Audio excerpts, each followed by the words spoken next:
娘子就是被他们抢到这里来了。有人吗？快开门！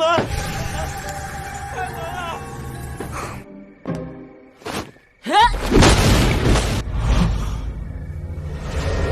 哎呀，我就在里，你快来救我！哎，华兄，等等啊！华兄，你杀了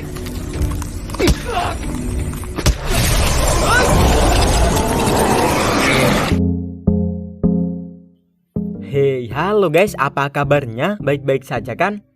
Di episode kali ini saya akan kembali membahas alur film Donghua Pro Swordsman. Dan yang saya bahas kali ini adalah mulai dari episode ke-12 sampai dengan episode ke-14. Tapi untuk mempersingkat waktu, mari kita langsung saja simak keseruan alur cerita filmnya. 小姐，你怎么了？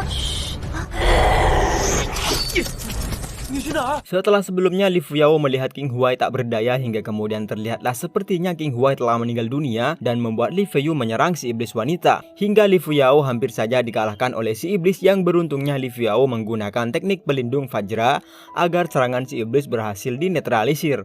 Namun si iblis nampaknya terlalu kuat hingga Li Fuyao harus menggunakan teknik pedang bernama tebasan 6 niat pedang untuk mengalahkan si iblis. Tak lupa teknik energi pedang juga ia gunakan untuk mengalahkan si iblis. Namun nampaknya si iblis terlalu kuat hingga kemudian ia bangkit lagi meskipun telah menerima beberapa serangan.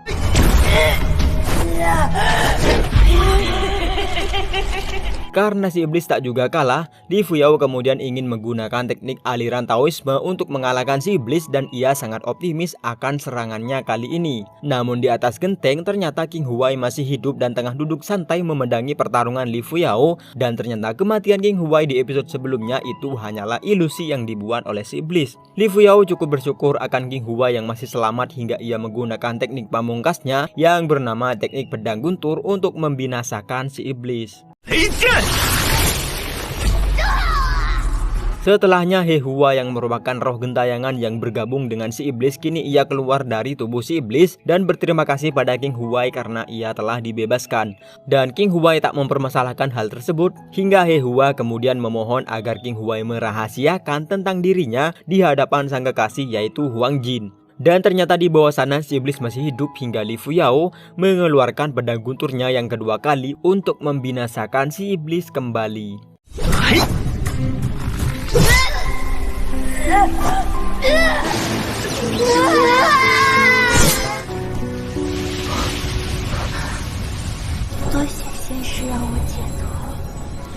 Dikatakan bahwa jiwa gentayangan yang ada di sana adalah karena kebencian yang terkumpul di dalam kediaman Zhang tersebut. Dan dengan membunuh si iblis tadi, maka kini jiwa-jiwa gentayangan telah dibebaskan. Li Fuyao kemudian menanyakan di manakah keberadaan Huang Jin, yang kemudian dikatakan bahwa kini ia sedang bersama Huan, dan membuat Li Fuyao cukup khawatir karena Huan adalah iblis rubah pemakan manusia. Hingga saat Huang Jin sadar, ia pun cukup ketakutan pada Huan. Namun beruntungnya saat itu juga Li Fuyao pun tiba. Ayam Shaoqi sedikit menghina kelakuan Huan hingga si ayam dikejar. Sementara Huang Jin kini terlihat ia tengah mencari-cari He Hua yang sudah meninggal. Dengan begitu menyesal, kemudian King Huai menyampaikan bahwa He Hua kini telah meninggal dunia di hadapan Huang Jin.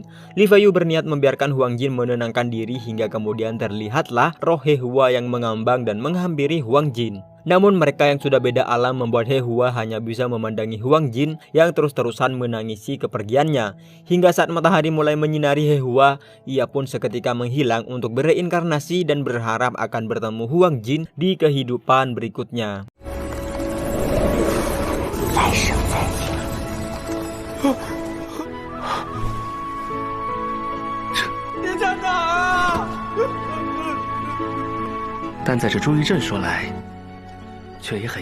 Di dalam sebuah penjara kini terlihatlah beberapa penjaga yang kebingungan tentang bagaimana caranya seorang tahanan beraliran cendekiawan bisa berlari dari sana. Hingga tak lama setelahnya datanglah seorang jenderal bernama Jenderal Shi, dan ia berusaha menyelidiki tentang siapakah tahanan yang telah kabur dan bagaimana caranya bisa kabur.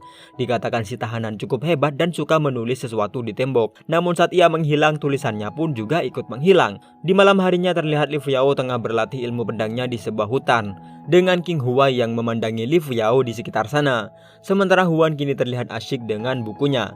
Li Fuyao terus berlatih dengan sebuah pohon yang menjadi sasarannya hingga saat menyerang si pohon beberapa kali, ranting kecilnya jatuh dan menimpa Huan.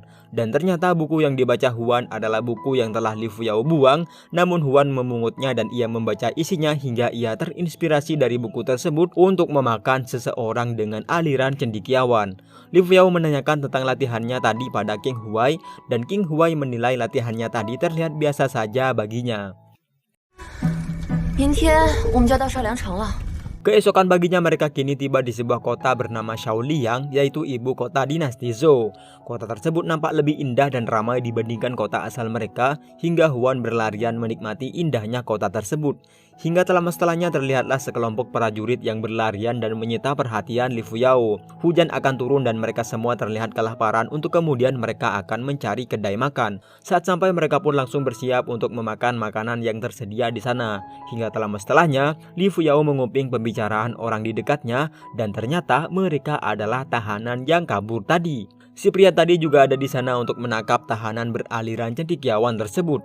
Mereka dipaksa untuk menyerah, akan tetapi kemudian mereka malah berusaha menyandera Li Fuyao. Berbagai penawaran si pria lakukan agar mereka menyerah. Li Fuyao yang mereka sangka bersahabat, ternyata ia tak menyukai tindakan kedua tahanan tersebut dan berusaha melawan. Hingga Jenderal Shi kemudian juga langsung balik menyerang dua tahanan tersebut. 休得猖狂！俩要饭，嘿，呀，嘿，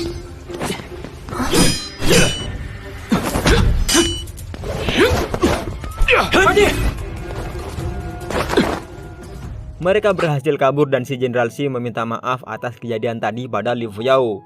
Dan karena salah satu dari kedua tahanan adalah seorang kultivator hebat, Li Fuyao menawarkan dirinya untuk melawan mereka dan membantu si Jenderal. Si Jenderal dengan senang menerima tawaran Li Fuyao dan akan memberitahukan Li Fuyao saat Jenderal menemukan kedua tahanan tersebut. Namun tindakan baiknya mendapat kritikan dari King Huai karena sebenarnya mereka sedang menuju ke Gunung Pedang untuk mendapatkan pedang yang cocok untuk Li Fuyao. Hingga saat malam tiba, kedua penjahat sedang bersembunyi dari kejaran prajurit yang ingin menangkap mereka berdua. Mereka pun terus berlari ke sana kemari untuk mencari tempat aman sebagai persembunyian.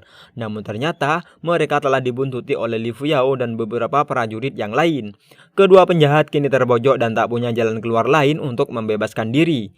Hingga salah seorang di antara keduanya menantang Li Fuyao untuk bertarung. 哦，还有李公子， 别以为人多我就怕你。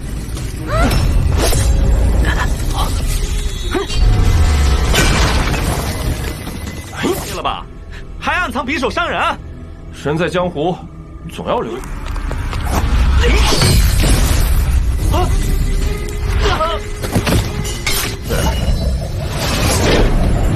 没错了，谁见？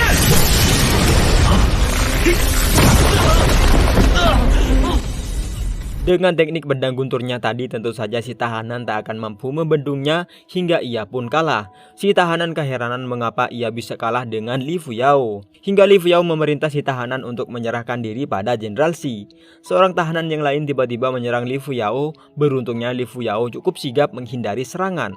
Kedua tahanan tersebut kemudian bangun dan mereka ternyata akan direkrut oleh Jenderal Shi sebagai prajuritnya karena kehebatan mereka. Setelahnya kedua tahanan menanyakan siapakah Li Fuyao yang kemudian Li Fuyao pun mengenalkan dirinya hingga Jenderal Shi pun berterima kasih akan jasa Li Fuyao. Setelah Jenderal Shi pamit dan mengatakan akan mengajak Li Fuyao minum setelah perjalanan ekspedisinya, kini Li Fuyao pun heran karena kedua tahanan tersebut ditahan adalah karena sebuah tulisan atau kaligrafi.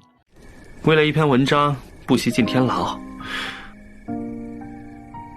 Singkat cerita, saat Li Fuyao tidur, ia dikejutkan oleh seorang pria yang tiba-tiba ada di kamarnya dan Li Fuyao tak tahu siapakah pria tersebut. Si pria tanpa basa-basi langsung menyerang Li Fuyao hingga terpental ke ruangan King Huai dan Huan. Li Fuyao berlari ke bawah sana namun diikuti oleh si pria tersebut hingga sedikit perkelahian terjadi di sana. 大叔，你也太不讲道理了！不客气了，老头。 不用试探我了。Setelahnya si pria tersebut pun mengenalkan dirinya dan ternyata ia adalah ayah dari Jenderal Shi dan ia ternyata bernama Si Wuyi. Si Wuyi datang ke sana sebenarnya adalah karena penasaran pada Li Fuyao yang dikatakan adalah pendekar pedang. Tujuannya menyerang Li Fuyao adalah karena Si Wuyin ingin menguji kekuatan Li Fuyao karena sepertinya ia membutuhkan seseorang yang kuat untuk membantunya menjaga dinasti Zhou.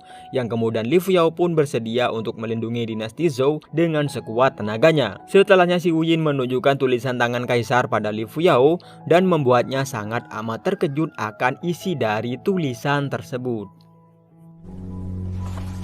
Akan tetapi sayangnya episode Proud Swordsman kali ini berakhir di sini guys, dan kelanjutannya akan segera saya bahas. Untuk itu buat anda-anda semua yang belum subscribe, saya sarankan untuk menekan tombol subscribe agar tak ketinggalan alur film Donghua Proud Swordsman dan juga beberapa alur film Donghua lain yang saya bahas di channel Bungsu Donghua. Tak lupa juga tekan tombol like dan subscribe di bawah. Terima kasih dan juga matur sakalangkong.